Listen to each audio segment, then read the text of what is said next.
Hello, this is Michael, and this is the Mind Your Business Show.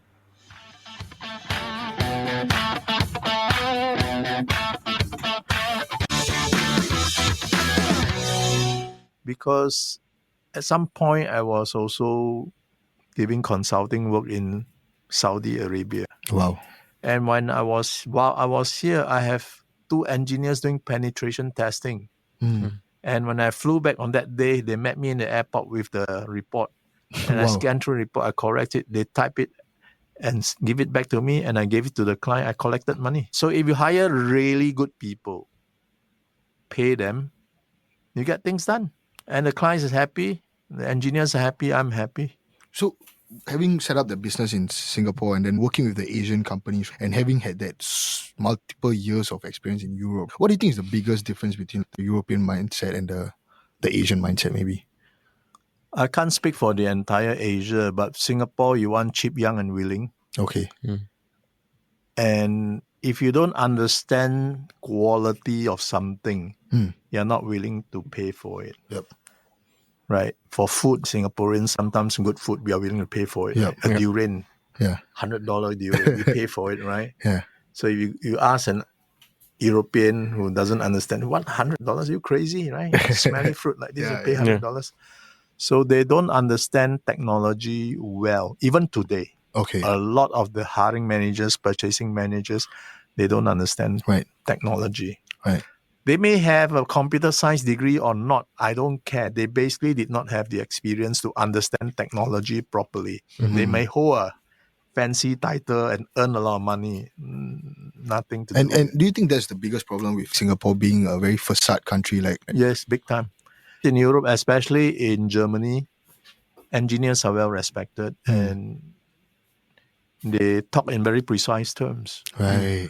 Now, I will, even today, dare to challenge somebody, a director of information security, in a technical debate. Which is very scary, right? Because these guys are making big decisions for banks, right? And then you have DBS having their constant scams and... That's why sometimes they have problems because they rely on the contractors. So they give user requirements, and even that, not very precise user requirements. And they leave it to the contractor, and there'll be holes, right? There'll obviously be loopholes because if the contractor is not well instructed, there'll be holes. Right. And these problems will fester. How long were you doing this information securities business for? I think 2002 to 2008. Okay, that's a good 6 years. Yeah, then after that, I went back into freelancing. Okay. That's when my agents overseas started calling me again. They said, oh, now you're not running a company, you can do some of the work. So I was again going to Osaka, Shanghai, Dubai, Riyadh. Okay, so mainly in Asia at that point. Middle East. Asia. No, I have a few trips to Brussels as well. Okay. But do you sell your property in Brussels? No. So that's always there? Yeah. Okay, Singapore, no inheritance tax. Yeah. So in that 6 years, there were times where the big boys did want to cut you out of the picture, right? In Singapore? Yeah. No, they don't need to cut me off. What? Okay. I didn't win one. They win one. So they don't have to cut me off. They just dominated the scene. You got a small market share. Of course, they got the bigger piece of that. At any point, did they try to acquire you? No, why acquire me? Because I don't have IP. I don't have a big customer database. But you had the knowledge, right? They knew that you had the knowledge. It doesn't matter if you hire a fresh graduate that is good looking, tall, and looks good in a suit, speaks well, above average looks. You send them to the client, will love him. He doesn't understand. As long as you can get someone a smoke screen, that's what technology sales was at that point. It was then, it's not now, because now customers, the hiring manager, purchasing managers are a lot younger. They grew up, they were born in technology, some of them. And now you have ChatGPT to check the facts. You have Google search to check the facts. So it's a lot more difficult. I have friends who are partners in some of these consulting firms, and I often mock them as usual. And they were telling me that no, it's different from last time. Those days, they could sell hot air for a lot of money. Now you cannot. Right, The right, clients. Maybe there's a certain industry out there where you still can. I'm Right? sure Maybe there's back then it always was a- tech, right? Yeah. Back and then definitely can. Now I don't know. Right, Probably right. not. And then with even like in Singapore now, I think they are teaching programming at primary school level, Yeah, right? yeah. I guess you Okay. got to the knowledge is going to get better and better. I'm teaching in the University of Newcastle and was talking to my students, and I will hear them saying 0506. I said, what is that? It's the year of their birth. So you're talking Yeah. about 2005, Yeah, 2006. Yep. Yeah. It's like Now, to me, the 1890. year 2000 was a phenomenal big milestone where Mhm. people worry about things falling Yeah, apart, yeah, technology. yeah, They didn't even have any experience then. yeah, So born at that time, they are born right into the technology. yeah, yeah. It's inseparable almost. Yeah. Stop short of embedding a chip in under their skin. They are inseparable. When Yes. I am teaching in class, they are swiping their phone. At first, I thought they were just scrolling social media. Mhm. Then I look at it. It's an AI translator. So when I'm speaking English, it translates very accurately into Mandarin, yeah, Chinese. So they are reading the Chinese. I see. Yeah. So inseparable. So when I teach them video editing, you don't have to teach them the user interface and user experience of, okay, you move your mouse there, then you click, then there's a drop down, and the third one you Right, click right, there. right. That no, you don't have to. No, Yeah, no way. yeah, You don't have to say anything like that. Right. You teach them the principles of editing, Mm-hmm. and it's you ask them, so which editing software you're going to use? Premiere Pro, CapCut. Mm-hmm. Okay, carry on. You know Right. how to do. Right. Yeah, Right, right. It's very strange. I didn't expect that. Okay. You don't have to teach any of those clicks and all that. Because yeah. computer classes last time, I think it was really like that. Go to file, go to tools, Yeah. insert, draw the Yeah. table. Then if we Yeah. teach those you know, all senior that. Yeah, citizens, exactly.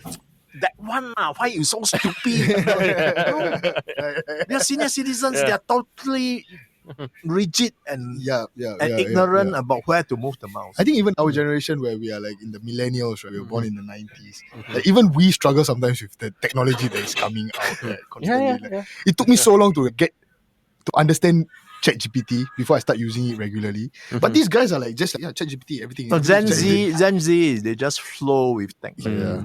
So with these people, say in 5 years' time, some of them will be middle management, right? Yep. Yep. How are you gonna smoke them? Yeah. No way. Yeah. No way you can smoke Yeah. them. Right. So the but that's a good thing because the whole expertise of the field has gone up tremendously. Yeah, the game has tightened. It is very different. Right. With AI and then purchasing managers being different. Asians have also revved up their game already.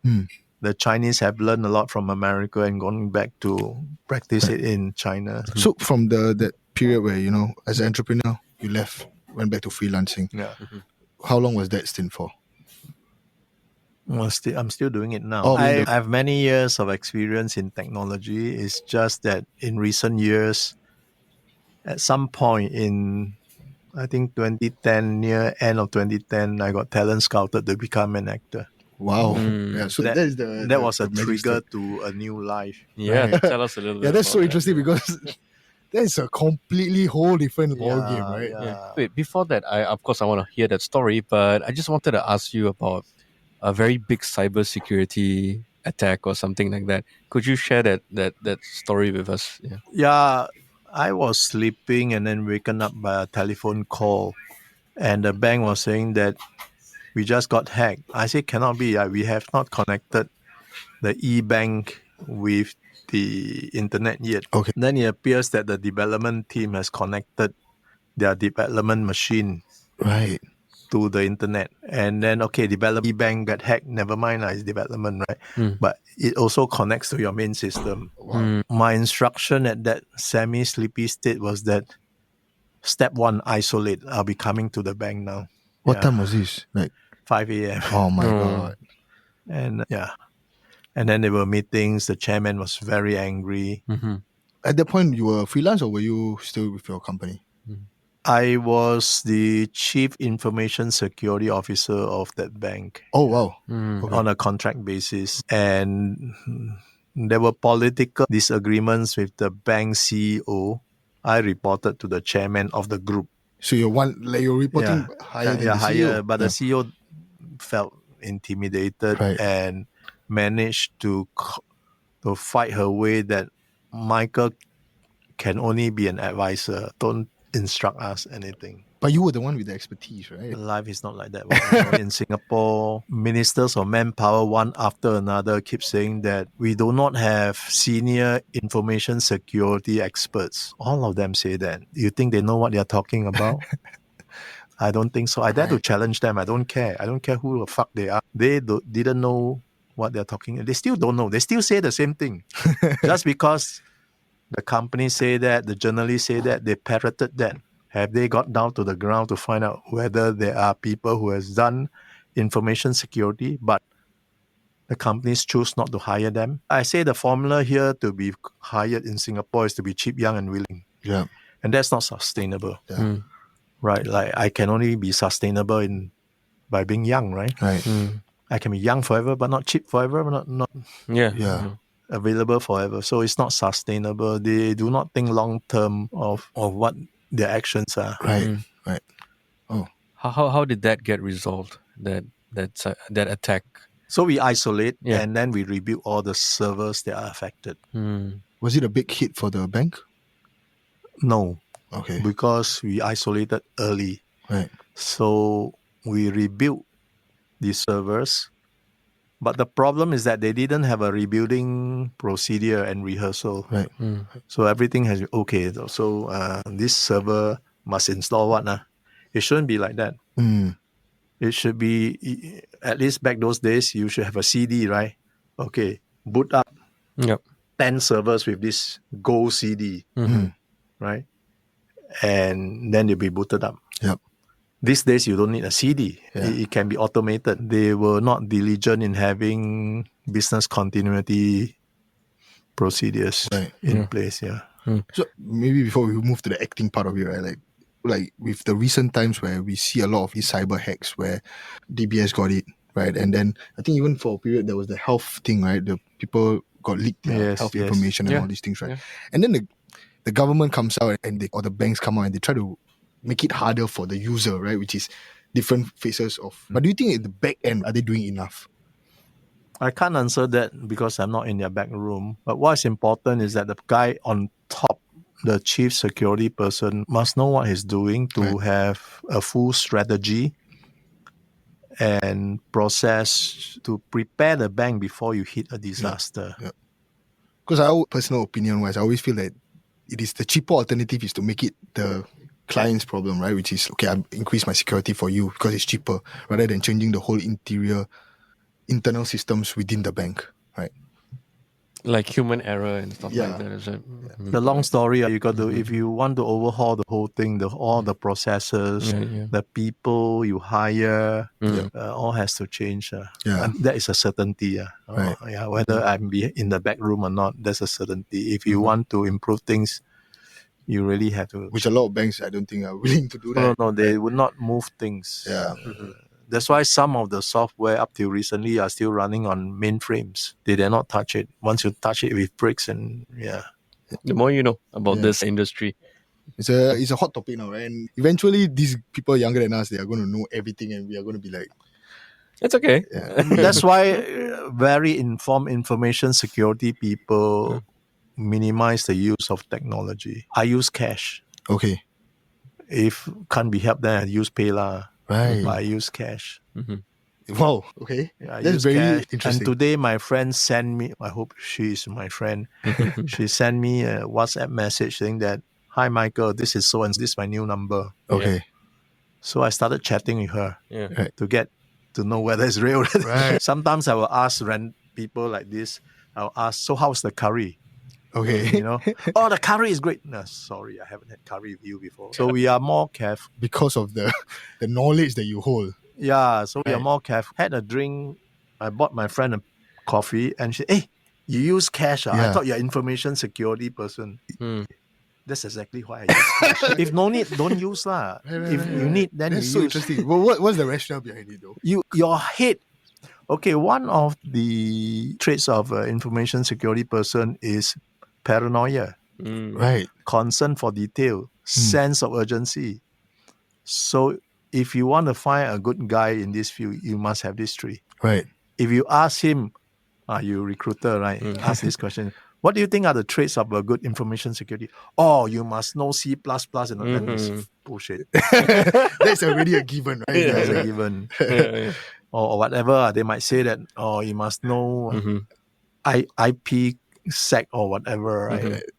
These things are less important than your root attitude. It's a certain personality as well. Thinking of different lot of- ways you can be attacked. Thinking of And different you are strategies. always watching over the interface. Say suppose the bank teller turn around, you look at her interface. screen. The screen, It becomes a occupational hazard. We don't tell people these things. It's But like- it's so interesting because like I always imagine like people who are in the technology and That's like the Kayla guy and all owning the restaurant doesn't want to eat at his own restaurant or something.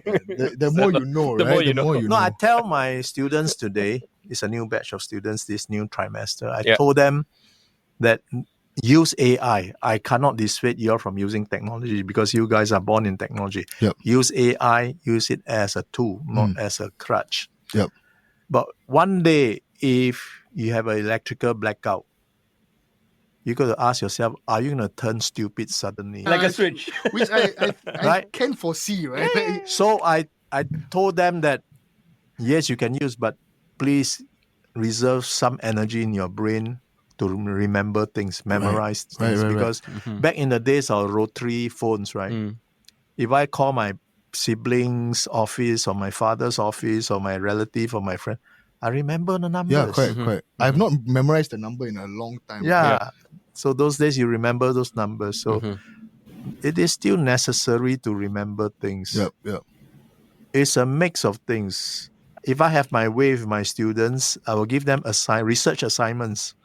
A certain question, go and research. Come back, wow, good report. Okay, sit in front of me, I'm going to interview you. So if you can't answer, you fail. If you pass, that means I'm very pleased because you have learned a lot. Yeah. And then there will be closed book exams where they have to remember things. Right. So do you think that ChatGPT will make people stupid in the future? The smart one becomes smarter, the stupid one becomes more stupid. The gap just widens. Widens, and there'll be a lot more stupid people. So I think you mentioned that use it as a aid and not a crutch, right? Yeah. The biggest to you, the difference would be like how you store the information. Do I just take it off the thing and use it, or do I actually understand the information and keep it before using it? Right? Is that A lot of main people won't difference? bother. If you have to hand in a report, you hand in a report. Your just boss read. copy, paste it in, and then you don't even check it. No, that's See, I do hourly consulting work. Right. And these agents will send me 5 indicative questions. They send it to me and say, Michael, read the questions and tell me whether you're confident of answering these questions. And the real deal during that 1 hour phone call, it'll be around these subjects. Okay. So I'll take those questions, I will key in my knowledge and analysis as if answering an exam question. Then I will type into ChatGPT to check. You know why? Not because I don't know the answer. I have to make sure that ChatGPT is not as good as my answer. Yeah. Because if ChatGPT can answer as well or even better than my answers, why should the client pay me? Yeah. So I have to make sure that my answers are way superior by context, condition, and applicability. Yep. So you must give an advice to your client and your client can actually do it. Yeah. So ChatGPT may not be that contextual. Yeah. Yep. And it might not be as personalized also, right? So if you have done things yourself, you can be contextual. Yep. Right. So that is an example of how people need to be smarter than the AI. Right. We can't remember as much as the AI, obviously, but we can be smarter than the AI. And if you're not, then you become a slave of AI. Yeah. Hi guys, hope you enjoyed this episode. More of Michael on next week on the Mind Your Business show. One day out of the blue, I got a message online, and this person said that she saw my photograph on Facebook. I was not an actor, so Okay. and asked whether I was interested to. Okay. Was it a friend? No. Oh, wow. Random. Right. Yeah. So out of curiosity, I said yes. And when I went to the audition and subsequently the rehearsal, she was very generous with her compliments about my acting ability. Okay. So not knowing any better, I believe her. If she had said, Michael, give up and die. Forget it. You're that bad, give up and die. I wouldn't fault her at all. Yeah. I would believe her too. Therein lies the importance of telling an honest truth to somebody whom you sincerely feel is good at something. Right.